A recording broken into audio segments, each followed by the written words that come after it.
Right now, as Christmas Eve turns to Christmas morning, molten rock is draining back into the earth. Just under 6 hours ago, twin fountains of lava shot 1,400 feet into the Hawaiian sky, as tall as the Empire State Building. This was episode 39, a year to the day. What happened overnight was not just a spectacle. The numbers reveal something scientists are only beginning to understand. The south vent erupted at 1,400 feet, while the north fountain climbed just under 1,000 feet. Why is this volcano breathing in a pattern no one has ever seen before? Kīlauea Volcano sits on the big island of Hawaii.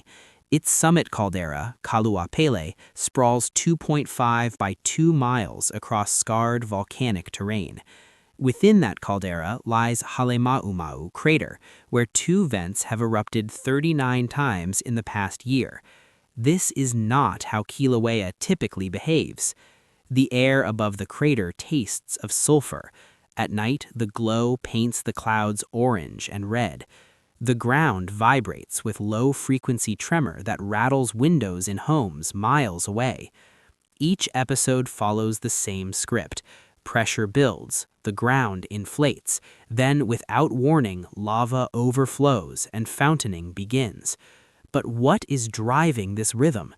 Between 2020 and 2023, 5 summit eruptions refilled Halemaumau slowly.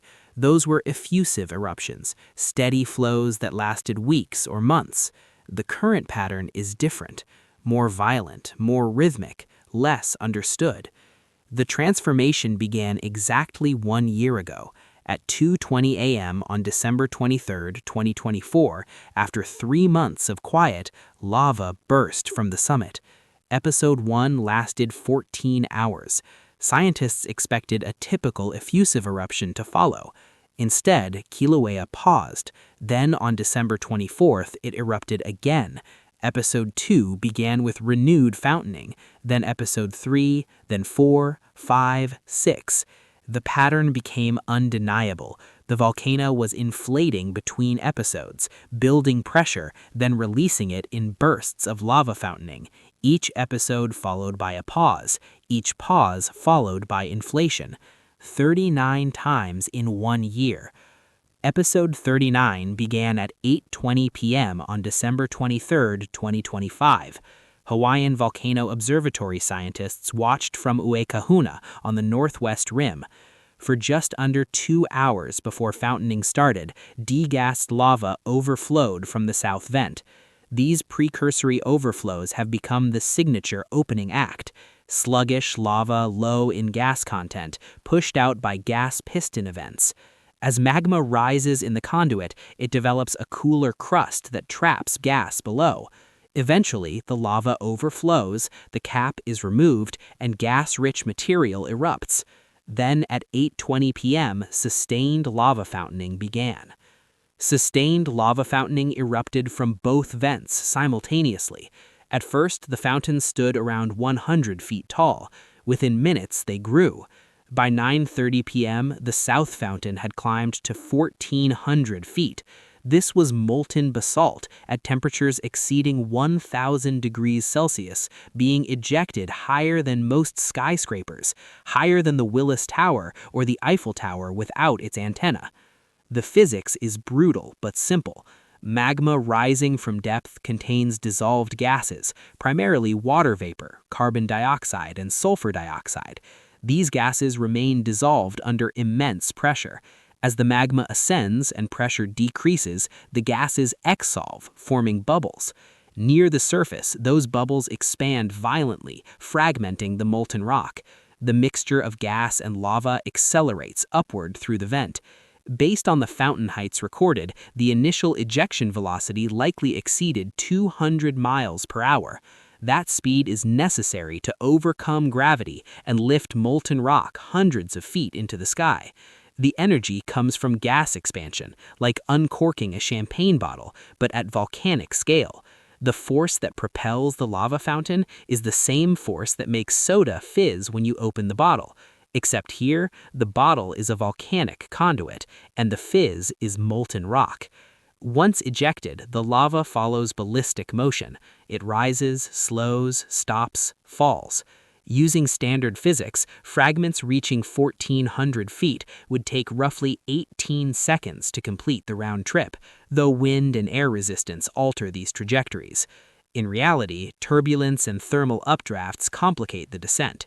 Larger blobs fall closer to the vent, building spatter ramparts. Finer material, including volcanic glass fibers called Pele's hair, can be carried miles downwind. What came back down reshaped the crater floor. The lava output during episode 39 was extraordinary. The highest instantaneous effusion rate occurred around 9 p.m., just before peak fountain heights. Scientists measured that rate at 960 yards per second, equivalent to 800 cubic meters per second. To put this in perspective, major rivers in flood discharge hundreds of cubic meters per second. This was molten rock. Averaged over 5.9 hours, the effusion rate exceeded 250 cubic yards per second. That sustained output produced an estimated 12 million yards of lava, roughly 9.3 million cubic meters. The flows spread across Halemaumau's floor, covering 50 to 60% of the crater surface. But this was not the largest episode. Episode 35 in mid-October holds that record.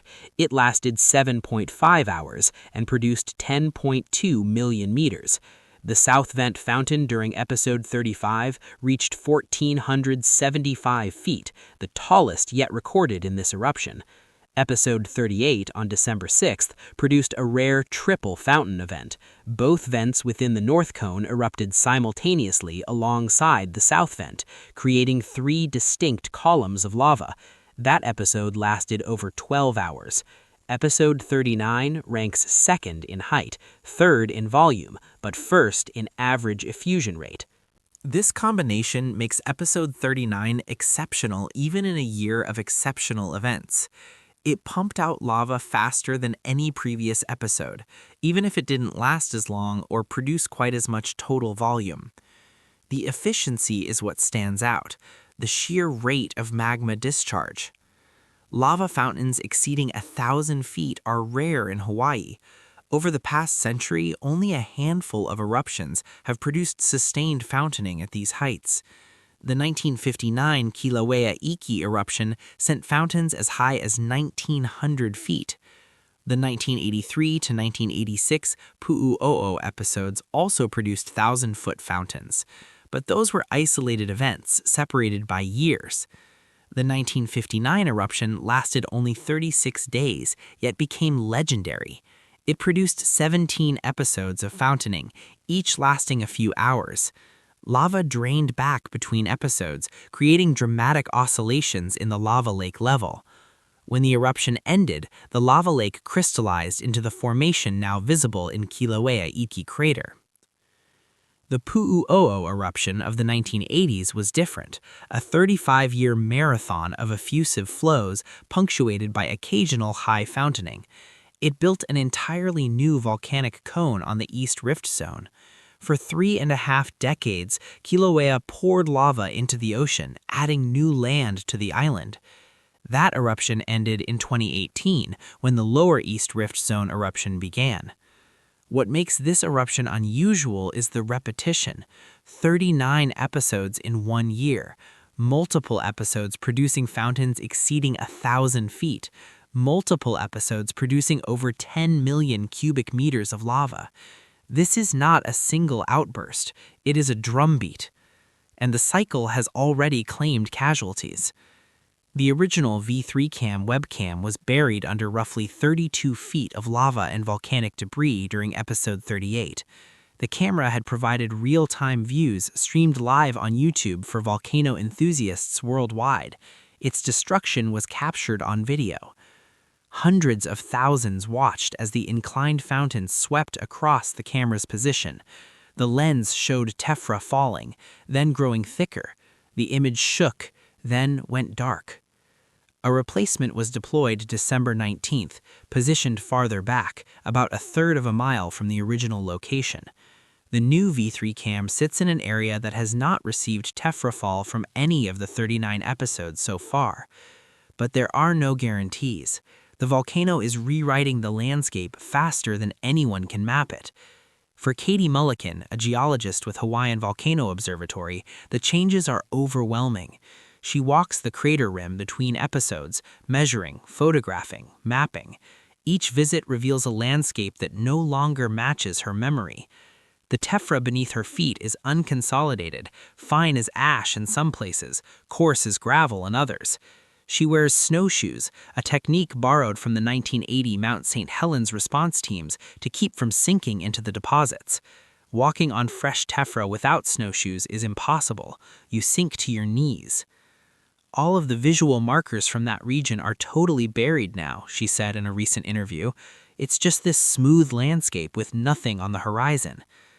The large crack that marked the upper southwest rift zone is gone. Patches of vegetation that survived the 2018 collapse are entombed under fresh lava. Even damaged roads that once scarred the caldera floor have vanished. The tephra cone on the northwest rim has grown to 140 feet tall. Where Crater Rim Drive once wound along the caldera edge, there is now only a buried ghost of asphalt deep beneath volcanic debris. Parts of that road collapsed into the caldera during the 2018 eruption. Now it's gone entirely, sealed beneath layers of spatter and ash. Every time she returns, the difference is, in her words, a little mind-boggling. The horizon shifts, features she used for navigation disappear. The caldera she has studied for years is becoming unrecognizable. The progression of episode 39 followed the familiar sequence. At 6:41 p.m. on December 23rd, degassed lava overflowed from the south vent. The overflows were sluggish, low in gas, relatively gentle. They continued for just under 2 hours. Then, at 8:20 p.m., sustained fountaining began. For the first hour, the north vent dominated. The fountains from the two vents within the north cone rose higher than the south vent fountain, but as the episode progressed, the south vent overtook. A smaller third fountain emerged from a secondary vent within the north cone, reaching 100 to 200 feet. This triple fountain configuration persisted for most of the episode, 3 distinct columns of lava silhouetted against the night sky. Plumes of volcanic gas and ash rose 20,000 feet above ground level. The fountains began to decline around midnight. By 2 a.m. on December 24th, the north vent stopped. The south vent continued for another 13 minutes, then ceased abruptly at 2:13 a.m. The episode was over. The crater floor glowed with fresh lava. Rivers of molten rock drained from higher elevations around the vents, feeding incandescent flows across the eastern crater floor. Volcanic gas emissions dropped sharply as fountaining stopped. Summit tilt meters recorded the switch from deflation back to inflation. The volcano had exhaled. Now it was inhaling again. Magma was accumulating beneath the summit once more, the cycle beginning anew. Long-term trends reveal a volcano that is evolving. Lava output per episode has been increasing. Early episodes produced a few million cubic meters. Recent episodes regularly exceed 10 million cubic meters. At the same time gaps between episodes have been lengthening. Early pauses lasted just a few days. Recent pauses have approached 2 weeks. This pattern suggests the magma system may be evolving. The rate of magma supply could be increasing, or the plumbing system beneath the summit could be adjusting to accommodate the new rhythm. The vents themselves may be widening with each episode. Scientists are monitoring these changes closely. Ground deformation, seismic networks, and gas sensors track every shift. But the mechanisms driving this behavior remain poorly understood. What the data show is that the system appears to be in equilibrium. The north and south vents release pressure incrementally with each episode. This could be preventing a more catastrophic buildup. This balance has allowed scientists to forecast episode timing with surprising accuracy. Forecast models use the rate of ground inflation to predict when the next episode will begin. Forecast models predicted episode 39 would begin between December 23rd and 26th. It began on December 23rd, exactly 1 year after episode 1. The forecast was essentially perfect. Episode 40 is expected in approximately 2 weeks, likely between January 6th and 9th, 2026. The caldera floor has risen dramatically. Before the eruption began, Halemaumau sat at an elevation of 910 meters above sea level. 5 eruptions between 2020 and 2023 added 410 meters of lava, filling the crater that had formed during the 2018 collapse. The 2018 collapse had dropped the floor to just 518 meters. That collapse was catastrophic. The summit deflated as magma drained into the lower East Rift Zone, creating the devastating fissure eruptions in Leilani Estates. Halemaumau expanded and deepened, consuming the old crater rim, the Hawaiian Volcano Observatory buildings, sections of Crater Rim Drive. For months afterward, the caldera floor sat dark and empty. Then water began to pool, creating the first lake in Halemaumau in recorded history. That lake grew to over 150 feet deep. It lasted until December 2020, when the next eruption boiled it away in a matter of hours. Over the past year, the episodic eruption has added another layer. After episode 38, the maximum thickness of new lava flows reached 161 meters. In some areas, the floor has risen by 528 feet in just 1 year. The vents now sit at 1,050 meters elevation, only 295 feet below the crater rim. The landscape has been erased. Visual markers that existed before the eruption are buried beneath smooth lava. The horizon is unrecognizable. What was once a rugged, fractured caldera floor is now a relatively smooth plain of fresh basalt. Based on volume calculations, this episodic eruption accounts for roughly 25% of the total refilling since 2018. Approximately half of the caldera has been refilled. If the pattern continues at the current rate, it could take another 3 to 5 years to completely refill the crater to its pre-2018 levels. But the pattern may not continue. Kīlauea is unpredictable. The all-time record for episodic lava fountaining at Kīlauea is held by the 1959 Kīlauea I eruption. That eruption produced 17 episodes over 36 days. The current eruption has already exceeded that with 39 episodes over 365 days. But the 1959 eruption was more violent, with higher fountains and shorter episodes. Each of the 1959 episodes lasted only a few hours. The fountain heights varied wildly from a few hundred feet to the record 1,900 feet. Between episodes, lava drained back into the vent, creating dramatic oscillations in the lava lake level. The current eruption is more sustained, more rhythmic, occurring over a much longer timescale. The pauses between episodes allow the summit to reinflate completely, a pattern that suggests a steady magma supply rate rather than the rapid emptying of a shallow chamber. Comparing the two is difficult. They represent different modes of volcanic behavior. What is certain is that this eruption is unprecedented in the modern observational record. Kīlauea has been monitored continuously since 1912. In over a century of observation, nothing quite like this has been recorded. Episode 39 ended in the early hours of Christmas morning. The lava flows are still cooling. Incandescent spots glow across the crater floor, visible from overlooks in Hawaii Volcano's National Park.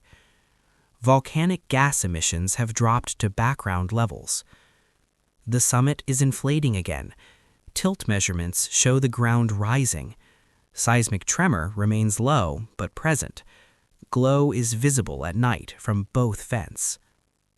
The next episode is likely 2 weeks away. But no one knows what comes after episode 40, or 50, or 100. Scientists know magma is accumulating beneath the summit. They know the vents are efficiently releasing pressure. They know the system appears to be in equilibrium. They know the pattern has held for 1 full year. They know the caldera is refilling. They know lava output per episode is increasing. They know the pauses between episodes are lengthening, but they do not know if this equilibrium is stable. They do not know if the vents will remain open indefinitely. They do not know if the magma plumbing beneath the summit is evolving in ways that could shift the pattern. They do not know if the magma supply rate will change. What they do not know is what breaks the pattern. Will the vents become blocked by cooling lava or accumulated tephra, forcing magma to find a new path? Will the magma supply rate drop, starving the system and ending the eruption? Will pressure build beyond the vent's capacity to release it incrementally? Will a blockage deep in the plumbing system redirect magma toward the East Rift Zone or Southwest Rift Zone? Will the episodic behavior simply stop, giving way to a more typical effusive eruption? Or will it continue, episode after episode, until the entire caldera is filled and Halemaumau crater ceases to exist? The data provide clues but no answers. The volcano holds its secrets. Episode 39, with its 1,400-foot fountains and record effusion rate, was a spectacular display. But it was also a question, a message written in molten rock, asking how long this rhythm can last, asking whether the equilibrium that has held for one full year is sustainable, asking what happens when a volcano finds a pattern that has never been documented before, and whether that pattern will continue long enough to completely reshape the summit of one of the world's most active volcanoes, or if it is simply the calm before something no one has yet imagined.